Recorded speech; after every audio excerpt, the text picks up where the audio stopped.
End gold buyers, మీ కష్టాల్లో నమ్మకమైన మీ ఆత్మీయ నేస్తం. అరెస్ట్ చేశారు, అది చాలా పెద్దది. దీనికన్నా ముందు అది కూడా జరగకపోతే, కానీ మనం కూడా అడగాలి, అభిషేక్ బెనర్జీకి అక్కడి నుంచి ఇంటి నుంచి ఎందుకు పారిపోయాడు? సిఐడి ఒక నోటీస్ సర్వ్ చేయడానికి వచ్చారు ఆయనకి. తెలిసినప్పుడే ఆయన అక్కడి నుంచి పారిపోయాడు. సరే, మీకు జెడ్ సెక్యూరిటీ ఉన్నప్పుడు మీరు ఇన్ఫామ్ చేయాల్సి వస్తుంది పోలీస్కి మీ మూవ్మెంట్ గురించి. ఇన్ఫామ్ చేయలేదు. తోడు హెల్మెట్ తీసుకెళ్లారు వాళ్ళ సెక్యూరిటీ వాళ్ళు. అంటే ముందే యాంటిసిపేట్ చేసుకున్నారు. ఇది cricket helmet, not a normal helmet. First కార్లు వచ్చారు, కార్ నుంచి కార్ తీసుకెళ్ళలేకపోతున్నారు రిటర్న్ అని చెప్పి తెలిసినప్పుడు వాళ్ళ కార్యకర్త ఎవరో చనిపోయారు. ఒక ఆయన ఇంటికి వచ్చారు, ఆయన సుందర్పూర్లో. సో కార్యకర్త ఇంటికి వచ్చి వాళ్ళ అమ్మగారిని కలిసారు, మాట్లాడారంతా అయిపోయింది. బయటకు వచ్చినప్పుడు ఈ దాడి జరిగింది. కల్కటాలో, వెస్ట్ బెంగాల్లో ప్రతి చోట ఇప్పుడు టీఎంసీ వాళ్ళు కనిపిస్తే చోర్ చోర్ అని చెప్పి వాళ్ళు వెంట పడతారు. మీరు చూసుంటారు వీడియోల్లో, దొంగ దొంగ అని చెప్పేసి. అంత కోపం ఉంది. దాని ఫౌంటైన్ హెడ్ అందరికైనా పైన మమతా బెనర్జీ కన్నా పవర్ఫుల్ ఉన్న మనిషి అభిషేక్ బెనర్జీ. న్యాచురల్లీ ఆయన మీద కోపం చూపిస్తారు. మీకు తెలుసు, ఆయనకి 18 ప్రాపర్టీస్ ఉన్నాయి కలకటాలో, ఆయన పేరు మీదే 18 ప్రాపర్టీస్. ఆయనకు ఉద్యోగం లేదు, ఏం లేదు, ఒక ఎంపీ అంతే. ఎక్కడి నుంచి వచ్చిన డబ్బులు? దానికి ఆల్రెడీ నోటీస్ సర్వ్ చేశారు. అది కాకుండా ఇల్లీగల్ కట్ మనీ కలెక్షన్లో నంబర్ 1 కింగ్ ఈయనకే వస్తుండే డబ్బులన్నీ. ఆ డబ్బులు ఎక్కడ ఉందని చెప్పి ఇప్పుడు సిఐడి నోటీస్ ఇష్యూ చేయడానికి వెళ్తే అక్కడి నుంచి ఇంటి నుంచి మాయమైపోయాడు. ఇక్కడ కనిపించింది సురేంద్రపూర్లో. అక్కడ వాళ్ళు కొట్టారు. నిజమే, మీరు అడిగిన ప్రశ్నకి క్వశ్చన్ ఎస్. గవర్నమెంట్ ఏం చేస్తుంది? గవర్నమెంట్ కేసు రిజిస్టర్ చేశారు, 6 అరెస్ట్ చేశారు. దాంట్లో 5 మంది బీజేపీ వాళ్ళు అంటున్నారు, మహిళలు, అది కూడా మహిళల్ని కూడా అరెస్ట్ చేశారు. దాంట్లో తప్పలేదు, చేయాల్సిందే. కానీ ఇదే టీఎంసీ ఎందుకు దీనికన్నా ముందు సందేశ్ ఖాళీలో రేప్ జరిగినప్పుడు మమతా బెనర్జీ జస్టిఫై చేశారు, ఏం జరగలేదు అక్కడ అని చెప్పేసి. మనందరూ తెలుసు జరిగిందనేది. అది కూడా మాస్ రేప్, రిపీటెడ్ రేప్స్. మహిళల్ని హోటల్లో తీసుకొచ్చి రేప్ చేయడం అనేది చాలా కామన్ అయిపోయింది అక్కడ బీజేపీ వర్కర్స్. ఇప్పుడు the shoes on the other foot అంటారు ఇంగ్లీష్లో. ఇప్పుడు మారిపోయింది. ఇప్పుడు ద ట్రాక్స్ ఆఫ్ చేంజ్. ఇప్పుడు పోలీసు వాళ్ళు బీజేపీ వైపు నుంచి పనిచేస్తున్నారు, అరెస్ట్ చేస్తున్నారు, తీసుకెళ్తున్నారు. వీరు ప్రతి దానికి కేసు ఇస్తున్నారు. మేము మీ చెప్పినట్లు నేను ఎప్పుడో చెప్పాను, ఇది ఎలక్షన్ రిజల్ట్ వచ్చే రోజు దాని నెక్స్ట్ డే కూడా చెప్పాను, గవర్నమెంట్ ఒక కమిషన్ పెట్టారు. సౌత్ ఆఫ్రికాలో చేసినట్లనే ట్రూత్ అండ్ రికన్సిలియేషన్ కమిషన్ అని చెప్పి నెల్సన్ మండేలా రిలీజ్ అయిన తర్వాత వీళ్ళకి కమిషన్ పెట్టారు. అంటే బ్లాక్స్ మీద చేసిన అత్యాచారాల్ని వైట్స్ చేసినప్పుడు అప్పుడు ఓల్డ్ సౌత్ ఆఫ్రికాలో జరిగిన దానికి, ఆఫ్రికనర్స్ మీద చేసిన దాడికి వీళ్ళు ఒక ఎంక్వైరీ కమిషన్ పెట్టి కొంతమందిని శిక్షించారు, కొంతమందిని ట్రూత్ అండ్ రికన్సిలైజ్ చేసి పంపించేశారు. ఓకే, చేసిన తప్పు, కానీ ఇప్పుడు నుంచి చేయకూడదు. కానీ మర్డర్ కానీ రేప్ కానీ ఏం జరిగింది దానికి వాళ్ళు శిక్షలు ఇచ్చారు. వాళ్ళు ఇది జరగాలి, శిక్షించాల్సిందే. బికాజ్ వితౌట్ మీరు పనిష్ చేయకపోతే మీరు ఎక్కడ పోతారు? మళ్ళీ అదే పని మీద దిగుతారు మళ్ళీ. సో ఇప్పుడు వెస్ట్ బెంగాల్లో కూడా ఇప్పుడు దాకా జరిగిన ఇన్సిడెంట్స్, ఎన్నో ఇన్సిడెంట్స్ రిజిస్టర్ కూడా చేయలేదు ఎఫ్ఐఆర్. దాన్ని అంతా ఇప్పుడు బయటికి తీసుకురావాల్సి వస్తుంది. ప్రజలు వచ్చి కమిషన్ ముందు చెప్పొచ్చు, నాతో ఇది జరిగింది, నా ఇల్లు గుంజుకున్నారు, ఇవాళ చూడండి, ఒక times of India like article ఉంది, బెహలా అని చెప్పి ఒక ప్లేస్ ఉంది వెస్ట్ బెంగాల్ కలకటాలో. అక్కడ ఫుట్బాల్ గ్రౌండ్ గుంజుకున్నారు వీళ్ళు, టీఎంసీ గుండాలు. 6 సంవత్సరాల ముందు తీసుకుని వాళ్ళు అక్కడ బిల్డింగ్లు కట్టడానికి ట్రై చేశారు. కానీ కోర్టుకు వెళ్ళి వీళ్ళు స్టే ఆర్డర్ అంతా తీసుకున్నారు. ఇప్పుడు అక్కడున్న లోకల్స్ వీళ్ళు వెళ్ళంగానే ఆ గ్రౌండ్ టేక్ ఓవర్ చేసుకున్నారు. కమ్యూనిస్ట్ పార్టీ వాళ్ళు చాలా పెద్ద ఒక బోస్ట్ఫుల్ క్లెయిమ్ చేశారు మొన్న, మేము మా 550 పార్టీ ఆఫీసర్ మేము తిరిగి తీసుకున్నామని చెప్పేసి. So I think it was Anand Ranganath అని సంబడి ఎవరో అడిగారు, మీరు దానికి బీజేపీకి ధన్యవాదాలు చెప్పాలి. వాళ్ళు వచ్చిన తర్వాత కదా మీరు ఇన్ని 15 సంవత్సరాలు మీరు మీ పార్టీ ఆఫీస్లో కాలు పెట్టలేకపోయారు, మొత్తం టీఎంసీ వాళ్ళు టేక్ ఓవర్ చేసుకున్నారు. ఇప్పుడు బీజేపీ వాళ్ళు రాకపోతే మీకు ఆఫీస్ వస్తుందా అని అడిగారు. సో అక్కడే మేజర్ పాయింట్ ఉంది. ఎందుకంటే కమ్యూనిస్ట్ వాళ్ళు కానీ కాంగ్రెస్ వాళ్ళు కానీ ఒక టైంలో స్టేట్ పరిపాలించారు వాళ్ళు. ఇప్పుడు వాళ్ళు కంప్లీట్లీ రెలిగేట్ అయిపోయారు సైడ్ లైన్స్కి. ఒక సీటో 2 సీట్లు వస్తుంది అంతే వాళ్ళకి. కానీ మమతా బెనర్జీకి ఇప్పుడు తెలిసిపోయింది, గేమ్ ఈజ్ అప్. దానికోసం ఈ దాడి జరగంగానే ఫస్ట్ అక్కడ అపోలో హాస్పిటల్కి వెళ్ళింది ఆమె కలకటా. వాళ్ళు అన్నారు ఈయనకి ఏం కాలేదు, షర్టు చింపారు, గుడ్లు కొట్టారు, కొంచెం స్నానం చేసుకుంటే అంతా క్లియర్ అయిపోతుంది, ఇంకా మేజర్ బాడీ ఇంజరీస్ ఏం లేదని చెప్తే, కాదు అడ్మిట్ చేయాల్సిందని ఆర్గ్యూ చేశారు. వాళ్ళు చెప్పారు మేము చేయము, ఇది మెడికో లీగల్ కేసు కాదు, పోలీసు వాళ్ళు రిజిస్టర్ కూడా చేయలేదు, మీరు తీసుకెళ్ళిపోవచ్చు. తీసుకెళ్ళి ఇంకొక హాస్పిటల్ తీసుకెళ్ళి అక్కడ వెళ్ళి మళ్ళీ గొడవ చేసింది ఆమె. అక్కడి నుంచి రాహుల్ గాంధీ ఫోన్ చేశాడు, మీరు ఢిల్లీకి తీసుకురండి అంటే, ఢిల్లీకి నేను తీసుకురాను, అక్కడ బీజేపీ గవర్నమెంట్ ఉంది. సరే లాస్ట్లో హైదరాబాద్ తీసుకురండి, నేను కావాలంటే ఫ్లైట్ పంపిస్తాను. ఆలోచించండి, రాహుల్ గాంధీ గారు ప్రైవేట్ ఫ్లైట్ ఆర్గనైజ్ చేస్తున్నారు అభిషేక్ బెనర్జీని హైదరాబాద్ తీసుకురావడానికి. ఎందుకు హైదరాబాద్? దీనికైనా ముందు మనం చూసాం అస్సాం ముఖ్యమంత్రి వైఫ్ వ్యతిరేకంగా అలిగేషన్ చేసిన మనిషి పవన్ ఖేరాని హైదరాబాద్ తీసుకొచ్చారు వీళ్ళు పార్టీ వాళ్ళు ఆ టైంలో. ఇక్కడ వచ్చి బెయిల్ అప్లై చేశాడు. అంటే Hyderabad has become a kind of island now వీళ్ళకి ఇల్లీగల్ యాక్టివిటీస్ చేయడానికి. ఇది మనం అనుమతించకూడదు. నేను అది బంగ్లాదేశీస్ గురించి కూడా చెప్పాను చూడండి. ఇప్పుడు యూనియన్ గవర్నమెంట్ దాడి చేస్తున్నారు ప్రతి స్టేట్లో, ప్రతి సిటీలో, ప్రతి విలేజ్లో కూడా దాడులు జరుగుతున్నాయి ఇప్పుడు ఈ బంగ్లాదేశ్ ఇమ్మిగ్రెంట్స్ని. హైదరాబాద్లో ఏమైనా జరుగుతుందా లేదా? ఇక్కడున్న గవర్నమెంట్, ఇక్కడున్న పోలీస్కి ఆదేశాలు ఇష్యూ చేశారా that you have to go search for the Bangladeshis? ఇక్కడ ఎన్నో సెక్టర్లో పనిచేస్తున్నారు, వాళ్ళని ఐడెంటిఫై చేసి పంపించాల్సింది. కానీ వెస్ట్ బెంగాల్లో జరిగే వైలెన్స్కి ఇప్పుడు ఇది ఆగదు కవిత గారు. That is 100%. వీళ్ళు ఇంటి నుంచి బయటికి రాలేకపోయిన పరిస్థితికి వచ్చేసారు టీఎంసీ వాళ్ళు. ఇక్కడే ఒక ఇంట్రెస్టింగ్ ఇష్యూ కూడా కనిపిస్తుంది. ఉన్నటువంటి 80 మంది ఎమ్మెల్యేల్లో, టీఎంసీకి ఉన్న ఎమ్మెల్యేల్లో కేవలం 36 మంది అటెండ్ అయ్యారు. మమతా బెనర్జీ ఒక నిరసన ప్రదర్శనకి రమ్మని అంటే ఆ మీటింగ్లకి కూడా అటెండ్ అవ్వట్లేదు. మిగతా వాళ్ళంతా అక్కడ బీజేపీలోకి వెళ్ళడానికి ఇంట్రెస్ట్ చూపిస్తున్నారు అనుకుంటే బీజేపీ ఈజ్ సేయింగ్ నో, మీరు కేసులను తప్పించుకోవడానికి మా దగ్గరికే వస్తున్నారని. బట్ అక్కడ ఇంట్రెస్టింగ్ ఫ్యాక్ట్, టీఎంసీ దగ్గర ఉండడానికి ఎందుకు ఇంట్రెస్ట్ చూపించట్లేదు అనేది ఒకటి. మీరు చెప్పినట్టుగా అక్కడ ఉన్నటువంటి వామపక్షాలు, లెఫ్ట్ పార్టీస్ మళ్ళీ రెజ్యూనేట్ అవుతున్నాయా అనేది ఒకటి. కరెక్ట్. ఒకటి నంబర్ 36 డిస్ప్యూటెడ్ ఉంది. యాక్చువల్లీ ఇవాళ వచ్చిన న్యూస్ పేపర్స్లో కల్కట్టా బేస్డ్ ఎడిషన్స్లో 20 అని చెప్తున్నారు. 20 మంది వచ్చారు, 16 మంది మేము రాలేకపోయాం, మేము ఇంటి నుంచి బయటికి రాలేకపోతున్నాం అని చెప్పి మెసేజ్ పంపించారంట. ఆలోచించండి, మేము ఇంటి నుంచి బయటికి రాలేకపోతున్నాం, మాకు పోలీస్ ప్రొటెక్షన్ ఇస్తేనే మేము బయటికి రాగలము, లేకుంటే మేము మీటింగ్కి రాలేమని చెప్పారు. తప్ప మీరు 35 అని కూడా తీసుకోండి, మిగతా వాళ్ళు ఎక్కడున్నారు? ఆల్మోస్ట్ 45 మంది ఇప్పుడు కనిపించట్లేదు. కౌన్సిలర్స్ నేను చెప్పాను చూడండి, అది కూడా అభిషేక్ బెనర్జీ కంట్రోల్ చేసే డైమండ్ హార్బర్, అక్కడి నుంచి మొత్తం రిజైన్ చేసి వెళ్ళిపోయారు కౌన్సిలర్స్ అందరూ. ఇప్పుడు వాళ్ళకు కూడా అర్థమైపోయింది, గేమ్ ఫినిష్ అయిపోయింది. సో వాళ్ళకి 2 ఆప్షన్స్ ఉన్నాయి కవిత గారు. ఒకటి బీజేపీలో చేరడం, అది బీజేపీ ఇప్పుడు అనుమతించట్లేదు. ఎందుకంటే బీజేపీకి ఆల్రెడీ కంఫర్టబుల్ మెజారిటీ ఉంది అసెంబ్లీలో, వాళ్ళు ఇంకా తీసుకోక్కర్లేదు ఎవరిని. కానీ కౌన్సిలర్స్ వైపు తీసుకుంటారు బహుశా, కానీ అక్కడ కూడా వాళ్ళు చెక్ చేసి తీసుకోవాల్సింది. ఇదే కట్ మనీ తీసుకున్న వాళ్ళు తీసుకుంటే మళ్ళీ బీజేపీ కూడా అదే కల్చర్లో వెళ్ళిపోతారు. సో వెళ్ళకూడదు, వాళ్ళు తీసుకోక్కర్లేదు. ఈ కౌన్సిల్ ఎట్లయినా ఎలక్షన్ జరుగుతుంది, అందరు రిజైన్ చేశారంటే, మళ్ళీ రాజీనామా చేశారంటే మళ్ళీ ఇంకో కొత్త ఎలక్షన్ రాస్తుంది, దాంట్లో బీజేపీ గెలుస్తారు. ఎట్లా మీరు ఫ్రెష్గా మీ క్యాండిడేట్స్ పెట్టి గెలవండి, అదొక ఆప్షన్ ఉంది. ఇప్పుడు మీరు అడిగిన ప్రశ్న కమ్యూనిస్ట్ వాళ్ళు, ఇప్పుడు కమ్యూనిస్ట్ వాళ్ళు వాళ్ళ రివైవల్ చూస్తున్నారు వెస్ట్ బెంగాల్లో. వాళ్ళకి ఎక్కువ ప్రాస్పెక్ట్స్ ఏం లేవు, కానీ అట్లీస్ట్ ఒక 10 సీట్లు వస్తే నెక్స్ట్ అసెంబ్లీలో మాకు ఏదైనా ఒక చిన్న రోల్ వస్తుంది. చాలామంది ముస్లిం క్యాండిడేట్స్ మమతా బెనర్జీ పార్టీలో టీఎంసీలో ఉన్న వాళ్ళు బీజేపీకి వెళ్ళరు. వాళ్ళకి 2 ఆప్షన్స్ ఉన్నాయి. ఒకటి కాంగ్రెస్లో చేరడం, కాంగ్రెస్కి అసలు అక్కడ ఓట్లు రావు, ఆర్ సిపిఎంకి వెళ్ళడం, అక్కడ కొన్ని ఓట్లైనా వాళ్ళకి వస్తుందని. మీరు చూసుంటారు మన జరిగిన ఫల్తా అసెంబ్లీ ఎలక్షన్లో ఆపేసిన ఎలక్షన్ మళ్ళీ చేశారు ఎలక్షన్ కమిషన్. దాంట్లో సెకండ్ పొజిషన్ సిపిఎం వచ్చారు. అఫ్కోర్స్ చాలా గ్యాప్ ఉండే, 118,000 20,000 ఓట్లతో కలిశారు బీజేపీ, కానీ అట్లీస్ట్ సెకండ్ పొజిషన్కి వచ్చారు. ఆ ఓట్లు ఎక్కడి నుంచి వచ్చినాయి? లాస్ట్ టైం అన్ని ఓట్లు కూడా వాళ్ళకి రాలేదు. దీనికన్నా ముందు జరిగిన 2021 ఎలక్షన్. ఆబ్వియస్లీ ఆ ఓట్లన్నీ ఇటువైపు నుంచి సిపిఎంకి వచ్చిందంతా టీఎంసీ ఓట్లు వచ్చాయి. ఎందుకంటే జహంగీర్ ఖాన్ పోటీ చేయలేదు అక్కడి నుంచి. ఆయన అఫ్కోర్స్ పోటీ చేశారు, కానీ నేను యాక్టివ్గా క్యాన్వాస్ చేయను అని చెప్పి ఒకరోజు ముందు బ్యాక్అవుట్ చేసుకున్నారు. సో ఆ ఓట్లని అక్కడి నుంచి ఇక్కడ ట్రాన్స్ఫర్ అయిందన్నమాట. మొత్తం కాలేదు, మొత్తం అయితే ఆయన గెలిచిపోతుండే ఎలక్షన్. సో ఆబ్వియస్లీ ఒక ఆల్టర్నేటివ్గా సిపిఎంకి మళ్ళీ ఒక ఛాన్స్ అక్కడ దొరుకుతుంది. ఎందుకంటే ఇప్పుడు జరగబోయే ఒక పొలిటికల్ రీఅలైన్మెంట్లో కాంగ్రెస్ అండ్ మమతా బెనర్జీ ఇద్దరు ఒక అలయన్స్కి వచ్చేస్తారు. అది ఆల్రెడీ డిసైడ్ అయిపోయింది. రాహుల్ గాంధీ ఎప్పుడు ఫోన్ చేశారు నిన్న, అభిషేక్ బెనర్జీని హైదరాబాద్ తీసుకురండి ట్రీట్మెంట్ అని చెప్పినప్పుడు అప్పుడే ఇది మారిపోయింది, సిచ్యువేషన్ మారిపోయింది. అండ్ న్యాచురల్లీ ఇప్పుడు టీఎంసీ అండ్ కాంగ్రెస్ అలయన్స్లో ఉంటారు వెస్ట్ బెంగాల్లో. కాంగ్రెస్ ఎక్కువ ఓట్లు తీసుకురాలేరు, 1-2% వాళ్ళ దగ్గర ఓట్ పర్సంటేజ్ ఉంది, అంతే, చాలా తక్కువ.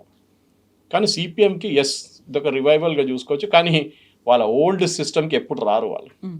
బీజేపీ దగ్గర ఉండిపోతుంది వెస్ట్ బెంగాల్, దాంట్లో డౌట్ లేదు. నెక్స్ట్ ఎలక్షన్ కూడా 100%. కానీ ఒక రియలైన్మెంట్తో జరుగుతుంది వెస్ట్ బెంగాల్లో. కానీ నాకు దానికన్నా చాలా మటుకు ఇంపార్టెంట్, నిన్నటి కాదు ఒక 3 రోజుల నుంచి వెస్ట్ బెంగాల్లో చాలా మటుకు ఇండస్ట్రియలైజేషన్ గురించి మాట్లాడుతున్నారు. ఒక మార్పు తీసుకురావాలి, డబుల్ ఇంజిన్ సర్కార్ వచ్చింది కదా, మీరేం చేస్తున్నారు అనేది ప్రజలు అడుగుతున్నారు ఇప్పుడు ఆల్రెడీ. దాంట్లో 2-3 ఇమ్మీడియట్ కన్సర్న్స్ వాళ్ళు అడ్రస్ చేశారు. ఒకటి, 2 మెట్రో జంక్షన్స్ని వర్క్ ఆపెట్టారు మమతా బెనర్జీ చాలా సంవత్సరాల నుంచి. అది మొన్న ఫినిష్ చేసేసారు. 2 వీకెండ్ క్లోజింగ్ చేసేసి రోడ్లు బంద్ చేసేసి దే ఫినిష్ ద వర్క్. కానీ వెస్ట్ బెంగాల్ ఒక టైంలో ఈస్ట్ ఇండియా కంపెనీ రాజధాని, కమర్షియల్ క్యాపిటల్ ఆఫ్ ఇండియా అనే వెస్ట్ బెంగాల్ని మళ్ళీ ఆ పరిస్థితికి తీసుకురావాలంటే బీజేపీ చాలా కష్టపడాల్సి వస్తుంది. కానీ ఆఫ్కోర్స్ వాళ్ళకి అడ్వాంటేజ్ ఉంది, గవర్నమెంట్, సెంట్రల్ గవర్నమెంట్ వాళ్ళదే. అది కాకుండా వాళ్ళకి స్టేట్ గవర్నమెంట్ వైపు నుంచి కూడా వర్క్ సపోర్ట్ చేస్తే డెఫినెట్గా పని చేయొచ్చు. అది డెఫినెట్గా జరుగుతుంది కూడా ఇప్పుడు అన్నమాట. సో ఇప్పుడు కోల్కతా హైదరాబాద్ లాగా మారబోతోందా? సెకండ్ హైదరాబాద్ అనేటువంటి ఒక నిర్వచనాలు ఇవన్నీ ఎందుకు ఇస్తున్నారు? ఎందుకంటే ఇవాళ పొద్దున కూడా 2 ఇంటర్వ్యూలు చూశాను నేను. అక్కడ డిబేట్స్ నడుస్తుంది మన ఎకనామిక్ ఛానల్స్లో. దాంట్లో ఒక మోథా అని ఒకటి ఉన్నారు, he's a big real estate man. Mamata Banerjee టైంలో ఆయన మీద రైడ్ కూడా జరిగింది, ఈడీ వాళ్ళ రైడ్ కూడా జరిగింది. సో ఆయన ఏమంటున్నారంటే కల్కట్టాని మళ్ళీ పాత ఒక సిస్టమ్ తీసుకురావాలంటే హైదరాబాద్ ఎట్లా ఉన్నారో ఒక 10 సంవత్సరాల ముందు, 10-15 సంవత్సరాల ముందు హైదరాబాద్ పరిస్థితి ఎట్లా ఉంటే అదే పరిస్థితిలో వెస్ట్ బెంగాల్ ఇప్పుడు ఉన్నారు. ముందుకు తీసుకెళ్ళాలంటే హైదరాబాద్ మోడల్ ఫాలో చేయాల్సింది, not Bengaluru or Noida or MMR region, Mumbai metropolitan region కాకుండా, గుర్గాం కాకుండా. ఎందుకంటే Gurgaon and Noida become unaffordable. Even Hyderabad కూడా అదే స్టేట్కి వచ్చేస్తున్నారు. మీరు 200 కోట్లకు ఒక ఏకర్ కొంటే ఇట్ బి అన్అఫోర్డబుల్. మిడిల్ క్లాస్కి ఎప్పుడు రాలేరు. హైదరాబాద్ అన్నిటికంటే పెద్ద ఒక ట్యాగ్ లైన్ ఏముండే మిడిల్ క్లాస్. బెంగళూరుది ఏముండే రిటైర్డ్ పీపుల్ హ్యావెన్ ఉండే, అది పోయింది. ఇక్కడ కూడా పోతుంది. ఇక్కడ ₹1 2 కోట్ల కన్నా తక్కువ ఏం దొరకట్లేదు. సో మిడిల్ క్లాస్కి, లోవర్ మిడిల్ క్లాస్కి అసలు ఏం కొనలేరు వాళ్ళు. They will become rental city అన్నమాట. సో కల్కట్టాది ఒక పరిస్థితి ఏంటంటే అక్కడ ఐరానికలీ ఇండియాస్ ఫస్ట్ మెట్రో కల్కట్టాలో ఉంది. కానీ కల్కట్టా ముందుకెళ్ళలేదు అక్కడి నుంచి. మెట్రో ట్రైన్ ఫస్ట్ వచ్చిన తర్వాత మనం ఢిల్లీ చూస్తున్నాం, బెంగళూరు చూస్తున్నాం, చెన్నై చూస్తున్నాం, హైదరాబాద్ చూస్తున్నాం. వీళ్ళందరూ ఎక్స్పాండ్ చేసుకుంటూ వెళ్ళిపోయారు, కల్కట్టా అక్కడే ఉండిపోయింది. ఎందుకంటే మమతా బెనర్జీ కానీ దానికన్నా ముందు బుద్ధదేవ్ భట్టాచార్య, దానికన్నా ముందు జ్యోతి బసు, వీళ్ళకి అసలు ఇంట్రెస్ట్ లేకుండా డెవలప్మెంట్ అనేది లేదు. ఫస్ట్ మేజర్ డిసడ్వాంటేజ్ ఏముండే అంటే వెస్ట్ బెంగాల్లో, అది వీళ్ళ పాజిటివ్గా కూడా తీసుకోవచ్చు కవిత.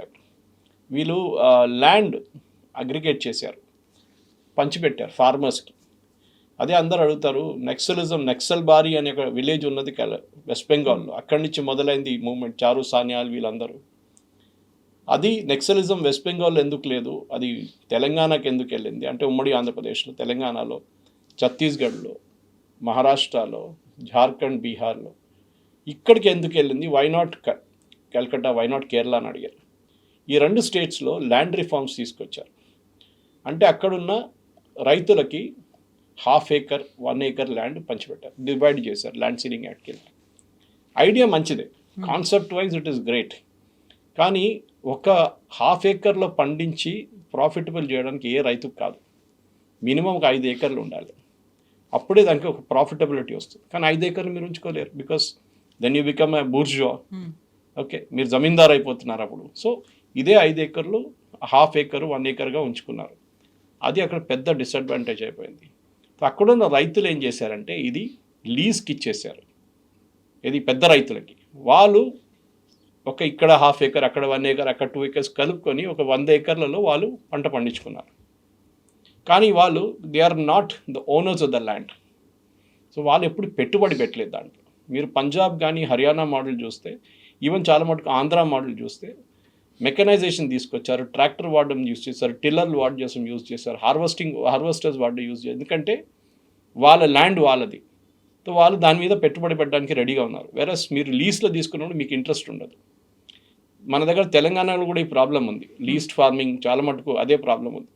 ఈవెన్ ఏదైనా ఇన్సూరెన్స్ ఇస్తే కూడా ఆ ఒరిజినల్ ల్యాండ్ ఓనర్కి ఈయనకు రాదు, రైతుకు రాదు అన్నమాట. ఎనీవే అది సపరేట్ స్టోరీ. బట్ బెంగాల్ ఇది జరిగింది. బెంగాల్లో డెవలప్మెంట్ కూడా అదే ప్రాబ్లంకి వచ్చింది, ఒక యాంటీ ఇండస్ట్రీ యాటిట్యూడ్. అది మీకు ఈవెన్ కేరళలో కనిపిస్తుంది. ఇండస్ట్రీ రాకూడదు, ఇండస్ట్రీని రానియకూడదు, యూనియన్లు మొత్తం అక్కడ తందానాలు ఆడుకున్నారు వాళ్ళు వెస్ట్ బెంగాల్లో. ఆ పరిస్థితిలో అక్కడున్న ఇండస్ట్రీస్ అందరూ పారిపోయారు. ఒక టైంలో డన్లప్ కానీ, ఐటీసీ కానీ, టాటా కానీ, బిర్లాస్ కానీ, హిందూజాస్ వీళ్ళందరూ ఉన్న పెద్ద ఏం చెప్తారు ఒక ఇండస్ట్రియల్ క్యాపిటల్ ఉండే వెస్ట్ బెంగాల్. బట్ 1960s నుంచే వెస్ట్ బెంగాల్ డౌన్ఫాల్ స్టార్ట్ అయింది. అంటే కమ్యూనిస్ట్ వాళ్ళు 77లో వచ్చారు. దానికన్నా ముందు ఉన్న కాంగ్రెస్ హయాం నుంచి ఇదంతా స్టార్ట్ అయింది, యూనియన్. దాంట్లో ఒక్కటి మమతా బెనర్జీని మెచ్చుకోవాలి. లాస్ట్ 15 సంవత్సరాల్లో అక్కడ బంద్లు కానీ యూనియన్లు కానీ ఆమె బంద్ చేసి పడేసింది. బట్ ఇండస్ట్రియలైజేషన్ ఆమె చేయలేదు. ఇదొక్కటే చేస్తే కాదు కదా. ఇప్పుడు మీరు సాల్ట్ లేక్ తీసుకోవచ్చు, మోడల్ టౌన్ తీసుకోవచ్చు. చాలా మటుకు ఏరియాస్లో ఐటీ పార్క్స్ హైదరాబాద్ కన్నా ముందు వచ్చింది, కానీ డెవలప్ కాలేదు. ఎందుకంటే మీరు ల్యాండ్ పార్సల్స్ కావాలి. నేను చెప్పాను చూడండి, 200 ఏకర్లు 100 ఏకర్లు కావాలి కంపెనీ, కొంతమందికి 50 ఏకర్లు కావాలి. మన దగ్గర అమెజాన్ చూడండి ఎంత పెద్ద ఫెసిలిటీ సెటప్ చేసుకున్నారు. మైక్రోసాఫ్ట్కి ల్యాండ్ ఇచ్చారు, ఇన్ఫోసిస్కి ఇనిషియల్ స్టేజ్లో చంద్రబాబు నాయుడు ఫ్రీ ఇచ్చారు అందరికి ల్యాండ్. ఒకసారి వాళ్ళు వచ్చినప్పుడు, మిగతా వాళ్ళు వచ్చినప్పుడు ల్యాండ్ రేట్ పెంచేశారు. అప్పుడు ఆక్షనింగ్ మొదలు పెట్టారు. వాళ్ళు తీసుకున్నారు, ల్యాండ్ ఆక్షన్ చేసిన ల్యాండ్ వాళ్ళు తీసుకున్నారు ఆ టైం. ఇది ఇప్పుడు జరగాల్సింది. కల్కటాలో అన్నిటికంటే పెద్ద ప్రాబ్లం ఏంటంటే హౌసింగ్. లాస్ట్ ఇయర్ కల్కటాలో అమ్మింది 15 లక్షల ఇల్లులు అంతే, 15 lakh హౌసెస్. అదే టైంలో మీరు ముంబై మెట్రోపాలిటన్ రీజన్ చూస్తే 1,20,000 ఇల్లు అమ్మారు. Hyderabad was around 50-55. సో మీరు అది ఒక ఇండికేషన్ అన్నమాట. ఎందుకు ఇల్లు ఎవరు కొంటారు? అక్కడున్న ప్రజలు కొంటారు, లేకుంటే బయట నుంచి వచ్చిన వాళ్ళు కొంటారు.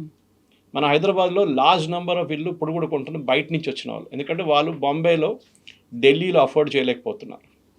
అక్కడ మీరు 2 కోట్లు 3 కోట్లు పెడితే కూడా చిన్న అపార్ట్మెంట్ వస్తుంది. ఇక్కడ they can take a big apartment. So వాళ్ళు ఇక్కడ వచ్చి సెటిల్ అయిపోతుంది. ఇనిషియల్ బెంగళూరుది కూడా ఇదే ఉండే, కానీ దాని తర్వాత బెంగళూరు అవుట్ ఆఫ్ రేంజ్ వెళ్ళిపోయింది, అఫోర్డబిలిటీ లేకుండా. సో కల్కటాలో ఇప్పుడు అందరూ ఏమంటున్నారంటే, ఒకటి ఇండస్ట్రియలైజేషన్ రావాల్సింది. అంటే వెస్ట్ బెంగాల్, కల్కటా అని చెప్పలేదు. అన్నిటికంటే పెద్ద అడ్వాంటేజ్ ఏంటంటే కల్కటాలో ల్యాండ్ ఉంది అవుట్ సైడ్ కల్కటా, కానీ దాన్ని ఎక్స్ప్లాయిట్ చేయలేకపోతున్నారు. ఈ ల్యాండ్ సీలింగ్ యాక్ట్ ఫస్ట్ తీసేయాలి వస్తుంది. సో ఈ సువేందు అధికారి గవర్నమెంట్ ఫస్ట్ ఛాలెంజ్ అది ఉంది. రెండవది ఇండస్ట్రియలిస్ట్ని మళ్ళీ తీసుకురావడం. వాళ్ళంత ఈజీగా రారు. ఒకసారి మా దాంట్లో మలయాళంలో అంటారు, వేడి నీళ్ళ పడిన పిల్లి చల్లనీళ్ళు చూస్తే భయపడుతుందంట. ఆ సంగతి ఇది. వాళ్ళకి భయం ఉంటుంది, రేపు వస్తాం మళ్ళీ 10 సంవత్సరాల తర్వాత మమతా బెనర్జీ వస్తే మళ్ళీ మా సంగతి ఏమవుతుందని భయం ఉంది వాళ్ళకి. కంటిన్యూటీ ఆఫ్ పాలసీ ఉండాలి. అది మన దగ్గర తెలంగాణలో మెచ్చుకోవాలి. అది ముందు చంద్రబాబు నాయుడు గారు ఉన్నారు, దాని తర్వాత రాజశేఖర రెడ్డి గారు వచ్చారు, దాని తర్వాత కేసీఆర్ గారు వచ్చారు, ఇప్పుడు రేవంత్ రెడ్డి గారు వచ్చారు. అన్నిట్లో ఆఫ్కోర్స్ రోసయ్య గారు, కిరణ్ కుమార్ రెడ్డి గారు షార్ట్ వెంచర్స్ ఉండేవి, కానీ ఎవ్వరు పాలసీ మార్చలేదు. ఓకే, అక్కడక్కడ ఫార్మా సిటీని ఫ్యూచర్ సిటీ చేశారు అదంతా, కానీ అవుటర్ రింగ్ రోడ్ లాంటి ప్రాజెక్ట్స్ కానీ ఈ ఐటీ సెక్టర్ డెవలప్మెంట్ ఎవ్వరు ఆపలేదు. It was a continuous policy. A government అయినా, ఏ ఇండస్ట్రియలైజ్ అయినా, ఏ కంపెనీ వాళ్ళైనా పెట్టుబడి పెడుతున్నప్పుడు అదే చూస్తున్నారు. ఈ హైదరాబాద్ చూడండి, ఇవాళ కూడా 2 GCCలు సెటప్ అయినాయి. గ్లోబల్ కేపబిలిటీ సెంటర్స్ అనేది చాలా ఇంపార్టెంట్. వాళ్ళు ఎప్పుడు వస్తారు? వాళ్ళకి ఒక కాన్ఫిడెన్స్ ఉంది. ఒకటి ల్యాండ్, క్లీన్ ల్యాండ్ టైటిల్స్, భూమి కావాలి వాళ్ళకి. స్టేట్ గవర్నమెంట్ సైడ్ నుంచి సపోర్ట్ కావాలి. ఏంటి? ఇన్ఫ్రాస్ట్రక్చర్. అంటే మా ఆఫీస్ పక్క నుంచి రోడ్ ఉండాలి, ఒక మెట్రో ఎక్స్టెన్షన్ ఉండాలి, ఏదైనా అట్లాంటి ట్రాన్స్పోర్టేషన్ ఉంటే వాళ్ళు వస్తారు. కల్కటాలో ఇది లేదు, అది చేయాల్సింది. కానీ ఒక ఛాన్స్ ఏంటంటే, ఒకటి ఈ కొత్త గవర్నమెంట్కి రాగానే వాళ్ళు అఫ్కోర్స్ సెంట్రల్ గవర్నమెంట్ దగ్గర నుంచి సహాయం తీసుకొని ఫస్ట్ ప్రాజెక్ట్ ఇప్పుడు అమూల్ది ప్రాజెక్ట్ సెటప్ చేస్తారు. ఓకే, కొత్త ప్రాజెక్ట్ అమూల్ది just outside Calcutta setup చేస్తారు. అది ఫస్ట్ ప్రాజెక్ట్ అనమాట.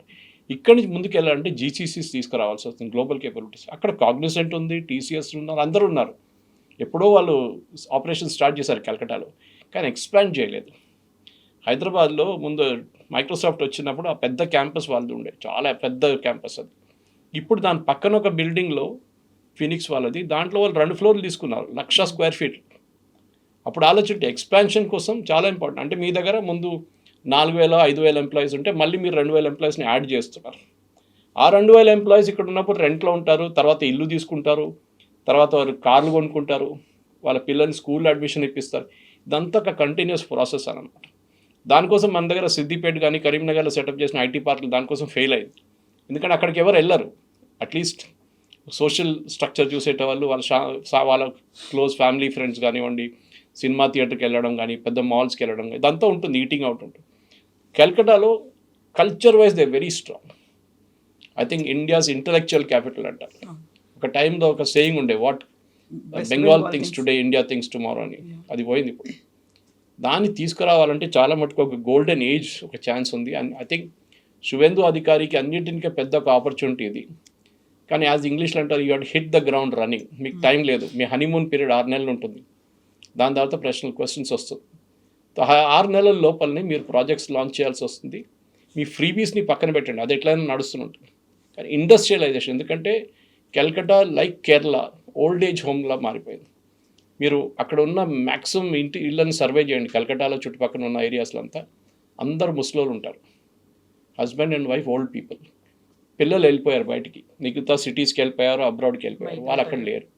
వాళ్ళని రిటర్న్ తీసుకురావాలి. రెండవది, ఒక టైంలో బెంగాలీ వర్కర్ని ఎక్స్పోర్ట్, నాకు ఇప్పుడు కూడా గుర్తు, నేను వైజాగ్లో 1988లో పనిచేస్తున్నప్పుడు I was working on hotel project there. అప్పుడు శ్రీపురం జంక్షన్లో హెచ్ఎస్బిసిది ఒక కాల్ సెంటర్ ఉండే, 1988 హెచ్ఎస్బిసి కాల్ సెంటర్. అప్పుడు హైదరాబాద్ కూడా అంత డెవలప్మెంట్ జరగలేదు. అప్పుడు వాళ్ళు అంత పనిచేసే ఆల్మోస్ట్ 80% మంది బెంగాల్ నుంచి ఎగ్జిక్యూటివ్స్, అంటే వాళ్ళ అమ్మాయిలు అబ్బాయిలు అక్కడి నుంచి వచ్చారు. దేవర్ ఎక్స్పోర్టింగ్ హై క్వాలిటీ పీపుల్ ఆ టైంలో, 80s, late early 90s also. ఇప్పుడు అది మారిపోయింది. ఇప్పుడు బెంగాల్ ఎక్స్పోర్ట్ చేస్తుంది లో క్వాలిటీ వర్కర్స్, అంటే మేస్త్రీలు, కార్పెంటర్లు. లో క్వాలిటీ అంటే వాళ్ళ ప్రొఫెషన్ నేను చెప్పట్లేదు, కానీ ఇన్కమ్ వైజ్ చాలా తక్కువ వాళ్ళకి. ఇది ప్రాబ్లం వచ్చిందన్నమాట. అది కూడా మార్చాల్సి వస్తుంది, ఎందుకంటే బెంగాల్లో పని లేదని చెప్పి వీళ్ళు బయటికి వెళ్తున్నారు. కేరళలో చూడండి, కన్స్ట్రక్షన్ సెక్టర్ అంతా వాళ్ళే డామినేట్ చేస్తారు, రెస్టారెంట్ వాళ్ళే డామినేట్ చేస్తారు, పెట్రోల్ బంక్లో వాళ్ళే ఉంటారు బెంగాలీ వాళ్ళు. అది మార్చాలి మీరు. బెంగాల్లోనే వాళ్ళకి ఉద్యోగం ఇస్తే వాళ్ళు బయటికి వెళ్ళరు, డబ్బులు తక్కువ ఉంటే కూడా సేవ్ చేసుకోవచ్చు కదా. ఇంకోటి, ఐటీ ప్రొఫెషనల్స్ కూడా బెంగాల్లో ఉన్న వేజెస్ చాలా తక్కువ, నేషనల్ యావరేజ్ కన్నా ఆల్మోస్ట్ 40% తక్కువ ఉంది, 30 నుంచి 40%. దాన్ని కూడా అదే లెవెల్కి తీసుకురావాల్సి వస్తుంది. ఒక హైదరాబాద్లో ₹1,00,000 వస్తుందంటే కల్కటాలో వాళ్ళకి 50,000 వస్తుంది, 60,000 వస్తుంది. అది పెంచుకుంటేనే వీళ్ళకు ఇల్లు తీసుకోవచ్చు, వీళ్ళు మిగతా మీద ఇన్వెస్ట్మెంట్ చేసుకోవచ్చు. ఇదంతా ఒక సైక్లికల్ సర్కిల్.